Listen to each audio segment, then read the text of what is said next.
ეს ისეთი გემრიელი ნამცხვარი გამოვიდა ხალხო, საახალწლოდაც აუცილებლად მოვამზადებ და მსურს რეცეპტი თქვენს გაგიზიაროთ.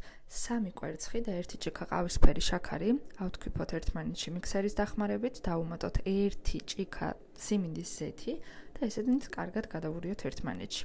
ამ ეტაპიდან უკვე მიქსერი აღარ გვჭირდება. აქ ვუმატებთ 3 დახეხილ სტაფილოს, საშუალო ზომის სტაფილოები ავიღე და 1 კოს დარიჩინის ფხვნილს. დარიჩინი შეგიძლიათ ნაკლებიც გავუკეთოთ, თუ ძალიან არ გიყვართ მისი გემო. დავუმატოთ დაჭრილი, ესე ალყა-ალყად ნიგოზი, დაახლოებით არის 100 გრამი ერთ ჭიქაში, დრო წარმოიდგინოთ და ვუმატებთ შემდეგ უკვე მშრალ ინგრედიენტებს. 1 ჭიქა ნახევარი ფქვილი, 2 სუფრის კოვზი გამაფხვიერებელი აუცილებლად, რადგანაც საკმაოდ სველი ცომი არის და სჭირდება, ვანილი და მწიკვი მარილი.